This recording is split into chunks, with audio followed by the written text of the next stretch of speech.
Hi, I'm Alan Murdoch. For the past 20 years, I've been buying, fixing, and selling properties right here in Southern Arizona. And I want to buy your property. Whether it's a house, apartment, commercial building, or vacant land, regardless of the condition or the situation, I want to talk to you. When you sell to me, I pay cash and it's hassle-free. No repairs, no closing costs, and no commissions. If you have a property you don't want to deal with and you want a quick solution, call, text, or visit selltalon.com. Again, that's selltalon.com. Copper Creek Cookies, Copper Creek Cookies, coppercreekcookies.net. We can print anything on our soft vanilla logo cookies. We deliver them and other sweet treats locally. We are located at 4249 West Ina Road, Suite 121. Call us 520-300-1131. We bake smiles. Copper Creek Cookies, Copper Creek Cookies, coppercreekcookies.net. Hey everyone, welcome to the Local Miranda Podcast. Thanks for joining us for another episode. I'm the host, David Samarano, and I'm the host today. And I'm lucky to have somebody here from the community that's brought a new business here that's helping a lot of people. And she's here. I'm going to let you introduce yourself. Hi, my name is Stephanie Bert. I'm a licensed substance abuse counselor. I also do just general mental health counseling. Mm-hmm. And we've opened up 2 small businesses here in Marana. I've got one that's just general mental health counseling, substance abuse counseling, one-on-one individual therapy sessions. And then I also have an intensive outpatient substance abuse treatment center that I've opened up. Wow. You got a lot going on. Yeah. How's it going? Everything going good? It's going well so Good. far. Yeah, Good. It's going well. Thank you for what you're doing. Thank you. I know that we were just having a conversation out with the team, and somebody that was one of the first customers to the bakery here, their son just took their life today. I'm so sorry. 34 years old, my age. So it's like there's just there's a need for it, right? Like it's such an important thing that you're doing. And have you seen an increase of mental health issues from COVID? Has it transpired into something that's I think so. I definitely do. I think I don't know necessarily that it's more prevalent. I think people are opening up to it a little bit more. They're a little bit more willing to talk about their problems than they used to be. Yeah. A lot of times depression, anxiety, those kind of things, if you remember back, decades ago, people would just take pills and it was just, you go lie down and that kind of thing. Wow, and yeah. Nowadays people are more comfortable going out and talking to somebody, and therapy doesn't have to be something where you're in once a week for years. This is just sometimes you need to work through a little bit of a problem. You need another person to kind of help you sort through things. Right. And not everybody has that other person at their house that they can talk to like that. Right. So yeah, the household thing is interesting you bring that up, because I feel like that is just like a no-go, because like I feel like a lot of people don't listen to advice that's inside the house from one another. It's not something that happens often, right? Because it's just like the perspective isn't there, as opposed to like if you can go with somebody outside like you, Stephanie, your perspective and your education and what you have to offer is completely different than someone's husband or their wife, right? Right, yes, to some extent, but then the people in my household aren't listening to me because they're not looking at me like that, like somebody who has those skills. They're just I'm just mom or somebody in the house. So yeah, I think it's what I'm noticing now in the last probably 3 or 4 years is a definite increase in depression and anxiety and just general discomfort. People just don't feel happy. You ask them, where are you? Are you feeling happy? And they're not, and they don't know why. Yeah.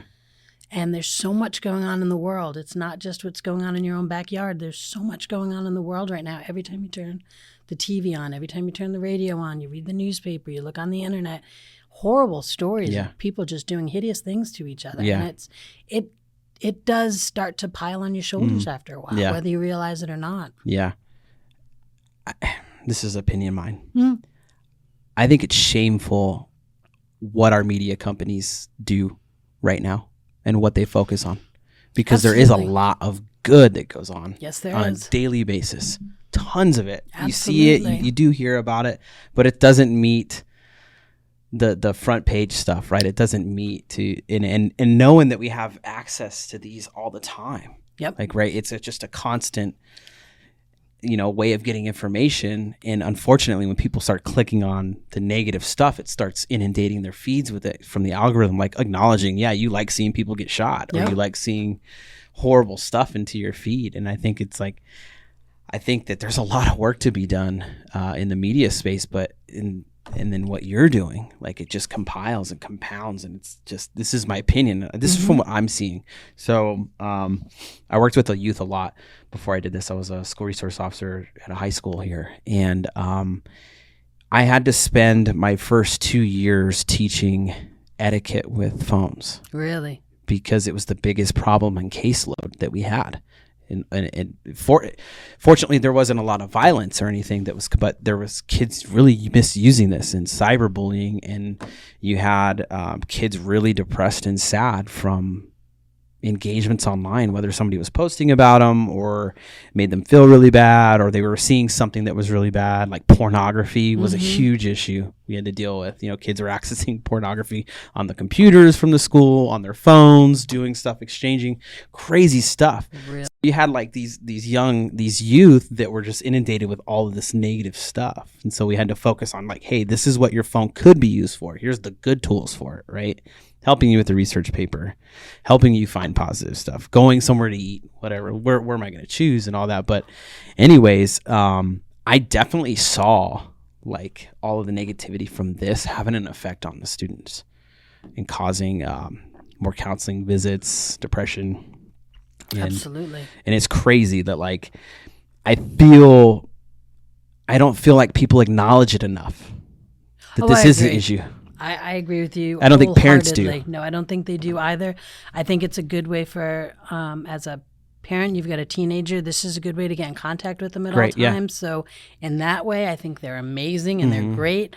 But I think back, I'm glad they didn't have this when I was in high school, because I think about what it was like. Kids post things and it almost doesn't matter how somebody responds. There's going to be a negative.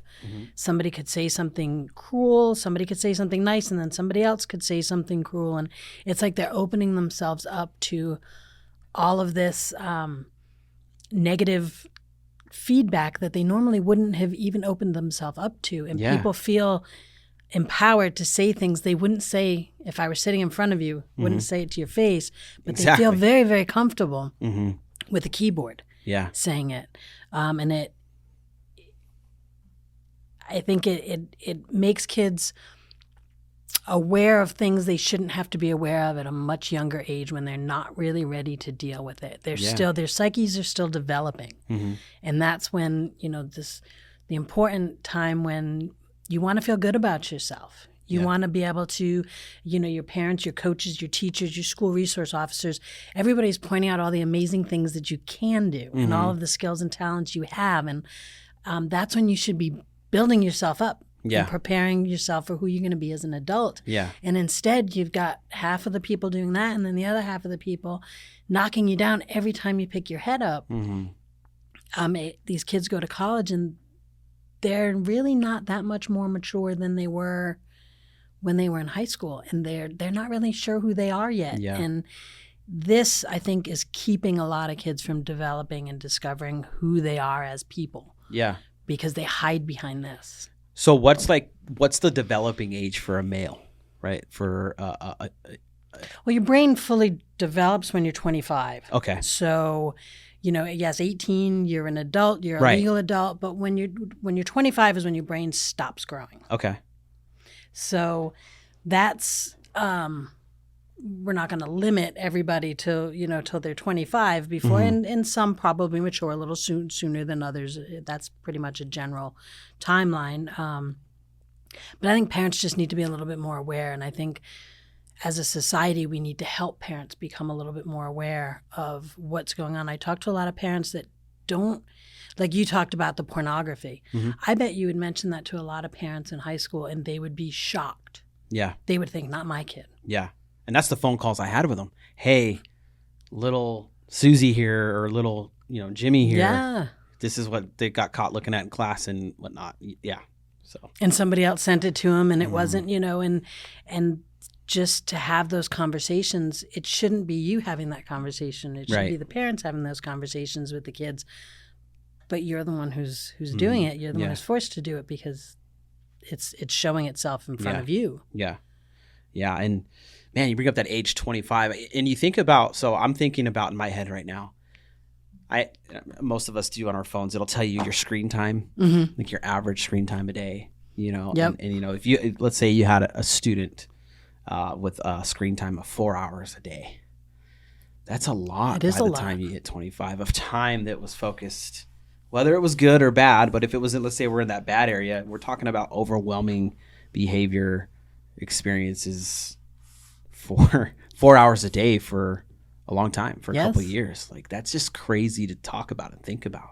And, for us, we're a company that we use a lot of this technology to advertise for other companies to help grow and stuff like that. But, like, we are super into trying to educate parents on these things. Like, step in a little bit more. Yep. Because you said it yourself, you're seeing a lot of depression and stuff like that. And are you still seeing it as like a stigma to talk about? To talk to somebody? I don't think so. I think that's one comfortable? thing that I think COVID did do is it started to loosen things up a little bit, where people feel a little bit they don't feel like they have to be in the closet about it. I need to go talk to somebody. I'm having a hard time right now. I need to go see a counselor, a therapist. I need to just go kind of sort this stuff out. There's not as much of a stigma as there used to be, I don't think, on it, which is absolutely a good thing. And again, a lot of people look at it, you see therapy, you see that as something, I see a lot of people that think this is something I'm going to have to do once a week for, years. No, you shouldn't have to be in therapy for extended periods of time. It's to get through difficult periods and, several months, maybe once a week, depending on what's going on in your life. But it's not something that has to be something that you're, maybe just when things are getting rough and you're having a hard time and you can't sleep. That's a good first sign is I put my head down on the pillow and I close my eyes and I can't sleep. My brain's still running. Yeah. There's things you haven't processed. That's why your brain's still running like that. Yeah. Maybe that's when it's time to sit down and talk to somebody and just try to sort some things out and figure out what's going on. Yeah. Yeah. What is let's say somebody's they're going through a rough day, like a rough patch, right? What's like a simple coping mechanism you might refer them to if they were not really a client, but they were just like asking for quick advice or something that maybe you have? A lot of people struggle with stress and anxiety, and they feel depending on what's going on in their life. There's different grounding techniques that work really well. And they're things that you can do on your own. Nobody even around you has to know that you're doing them. They can be done completely in your head. And a good one, it's 5, 4, 3, 2, 1. You think of 5 things you can see, 4 things that you can hear, 3 things that you can touch, 2 things that you can smell, and 1 thing that you can taste. Wow. And just looking around a room, you can do that. Nobody around you has to know, but what that does is that takes your brain that's running right now off of that, and it focuses it, it grounds it, it focuses it on this. So those stressful emotions start to subside, and it just kind of brings you back down. That's really all a grounding technique is, meditation, that kind of thing. It just brings you down to where your brain is focused on one thing, and all the extraneous stuff that's floating around in your head is no longer doing that. Yeah. And it helps bring you down to a nice calm place. That's awesome. Thanks for sharing that. So yeah, if you're having a bad day or you need something, that's great. That's I fell in love with meditation like over the last 2 years. Yeah. I had never gotten into it. Never did it, but my wife was like, "Hey, why don't you try this?" And we had downloaded a fitness app and stuff we use for like her bike and everything. And she's like, "Hey, it has all this meditation stuff on here." And so started getting up early in the morning and doing it before everybody was awake. I'm going down there, locking myself in this room and doing it. And it changed my life. absolutely. Like, I had a conversation with my business partner one time, and he was talking about how he knew a lot of people. Like, he would ask them, like, "Hey, when you're driving, you're going on a long drive, do you ever just turn off the radio? Just turn off the noise and just drive with just you?" Most of them go, "No, I can't do that. There's no way." And it's like, well, why? It's probably what's going on in their head. They don't want. They don't want to deal with it, right? Like they're using the noise to kind of suppress it. Yep. Right, which I imagine most of the time addiction falls into absolutely that, right? Like we're talking alcoholism, pills, and stuff like that. Would you say that that is like most of the times addiction is to suppress something. Absolutely. It quiets the noise. It quiets all of the other problems. It, of course, causes another much more difficult problem to deal with in the long run, but it does. It shuts all of that noise off. So all you have is what you're feeling in that moment. And part of addiction is part of addiction recovery is sitting down with a therapist and going over and figuring out what it is that you're trying to bury, what it is that you're trying to hide, what it is that brought you to that point. Because a very happy person doesn't start using drugs to the point where they're shutting out everything else in their life. You're only doing that because you want to shut out what's going on in your life. Yeah. So you have to figure out what those things are, and then there's still issues that have to be addressed. You still have to work on them. It's not something that just one day you decide, oh, I'm all good now, and everything goes away. As humans, we've just got layers and layers of issues. And a lot of times we don't talk about them. We bury them. We start over. And when they start unraveling like that, it can become very, very overwhelming. Right. So that's where the substance use for a lot of people comes in. I come home from work and I don't want to deal with everything that's going on at home and rather sit at a bar. Right. Come home, I got a nice buzz. I put my head down on the pillow and I'm asleep within minutes. Start my day the next day. Yeah. And I haven't had to deal with any of that, but we all know those problems don't go away. Right. So, Man. So you would say that that's probably most of the cases for addiction. Would you say that that's the higher end? Or do you have, there's always this situation where, like for me, I knew kids in high school that I went to school with when I was in high school, and I saw them openly start trying to different drugs, right? And I know some of them died. Unfortunately, one of the girls that I knew, she was young. She was in a younger class, but it's unfortunate. She ended up getting into so bad, she ended up getting murdered, right? Like Lord. It's just the craziness that came from like the introduction of the drugs and stuff like that. yeah. Do you have cases where people just openly go, hey, I'm going to try this stuff just to see what it's like, and then they're gone after that? Like, is that? I also knew a kid. I went to school. He was a skateboarder. He was in our skate. I used to skateboard, and now I see him walking around the streets and he's completely baked. His mind is gone. Like I can't even. I'm like, hey, David, hey, do you remember me? No, Nothing. just completely gone. Like you see this kid every day. So, and it's like, but he's just terrifying. out homeless, just walking around now. It's like, do you see cases like that where they introduce those drugs into their life and then it's gone after that? Like they're just gone. Well, there are some people that try it once, twice, and then that's it. They're hooked. And you've got there's the mental addiction, and then there's the physical addiction. Okay, there are so drugs that's what I'm trying to there are get at, drugs yeah. that you can there are drugs that you can take that you're not going to withdraw from. Right. And it's the withdrawal, like with say an opiate. You take an opiate, and you have the whatever feelings are coming from that, and then when you start to come down from it, when it starts to work its way and metabolize out of your system, your body starts to call for it and crave it, and it causes things like nausea and headaches and all sorts of horrible feelings that only go away when you take more of that substance again. Yeah.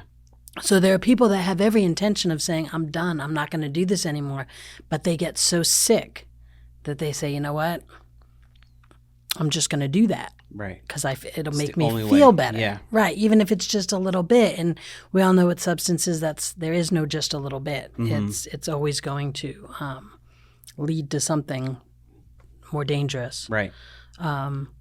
But you want to die, but you're not. You can't die from an opiate withdrawal. You just feel horrible. Yeah. You can die from alcohol withdrawals. But so a lot of people don't know that. That is the only drug you can die withdrawing from, is alcohol. Wow. And your body just can start shutting down. Yeah. And does it happen often? No, but it can, which is why when you go into a detox center, there are certain drugs. If you are, say you're using cocaine on a regular basis, you try to go into a detox center, they're not going to take you because you don't detox from cocaine. Okay. There's no medical need for you to be under medical care while you're detoxing from a drug like cocaine. Okay. Interesting. Alcohol, anything like a Xanax, something like that, or an opiate. You need to have they would prefer you be medically monitored while you're detoxing because of all the other parts of your body that are affected by it. So you'll get sick, and they give you meds to help make you feel better.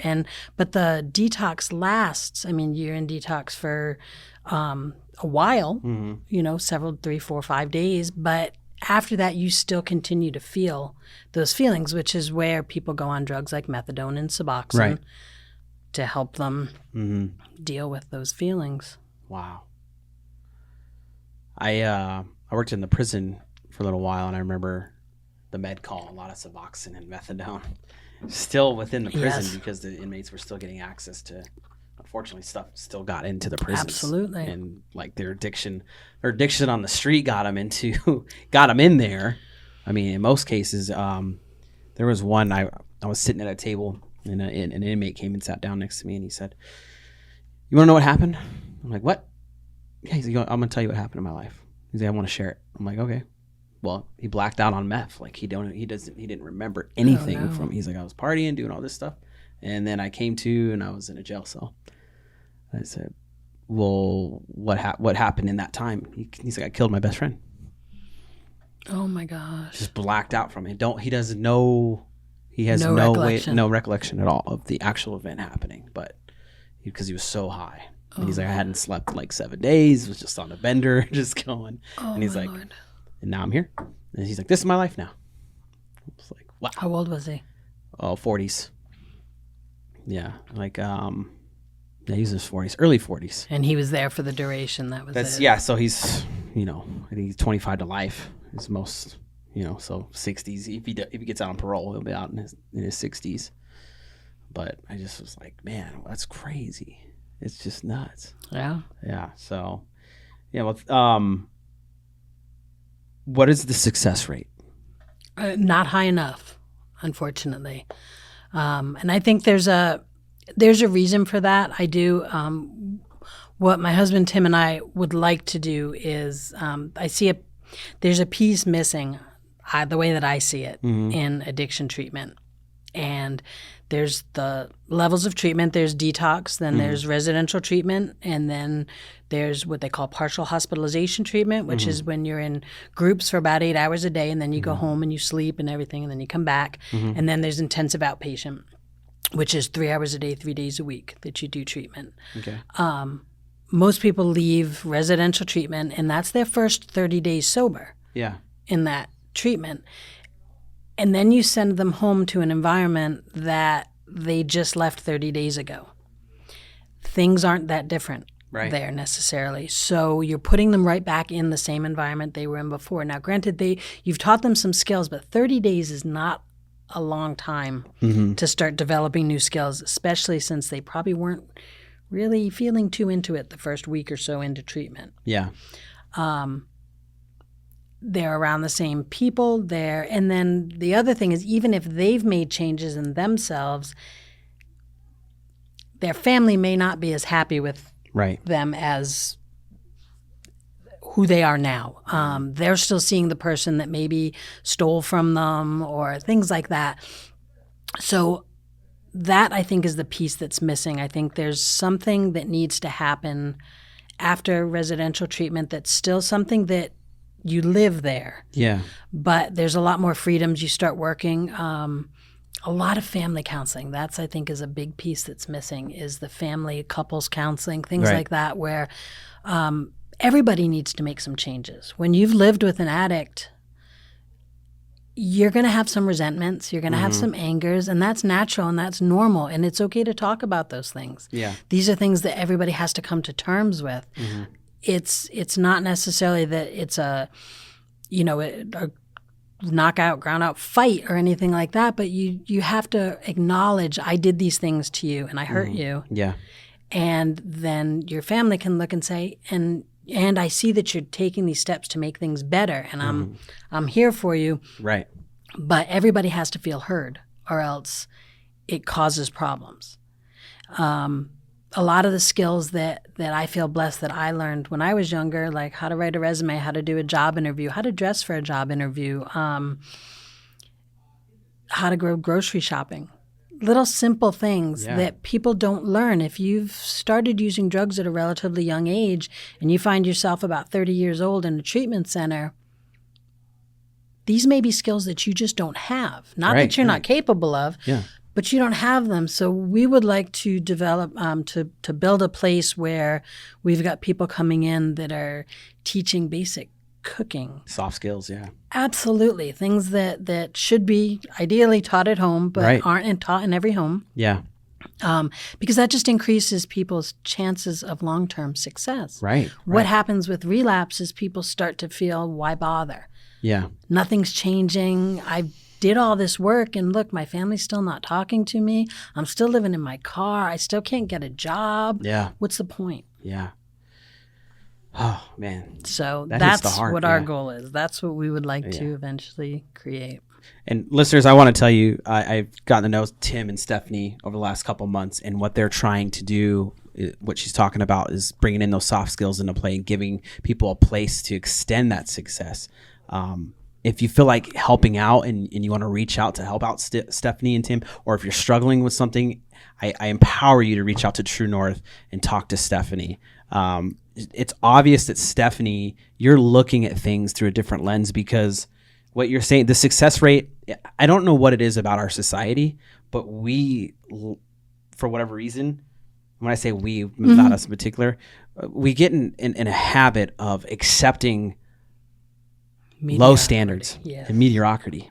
Like it becomes just this ebb and flow, like a machine of a system, right? And healthcare is, COVID exposed that big time. Yes. That everybody got comfortable with doing as low as they can and charging as much as they can, right? And people struggled. People are still hurting, having problems to this day because the system in play obviously isn't successful enough, right? The fact that we have a continuation of our growing prison population at high numbers is an example that what we're doing isn't enough. Exactly. Right? So Stephanie and Tim are working hard to come up with a new way to fix that. And so I empower listeners to check that out. Go look at True North. And I want to thank you so much for being on this podcast with us today. I feel like we can honestly probably talk another hour and a half easy, just from what you know and things I've experienced and how to kind of bring it into play to this. I think we honestly could. Absolutely. But we're both capped on time Sure. because we're busy and you're busy helping people. Again, I want to thank you for being on this podcast. Thanks for having me very much. And if you're looking for more episodes, remember, visit localmarana.com. There's plenty more material there to go and look at. You can also go to Live the Dream Media, ltdmedia.net. Also, if you're looking to advertise on our platform, just reach out to us. We'll get you hooked up and get you going. Thank you so much for listening and taking time. Again, remember to reach out to True North. And what's the location? What's the address? 4259. They're new. She actually has two locations, so give her a break. Most businesses, they have, when they're starting out, they have one spot. Like we have one spot. You have two. I have two, and I don't have a business card on. You know me, what? so. I'm gonna take care of you right here because I'm gonna go on your website. That.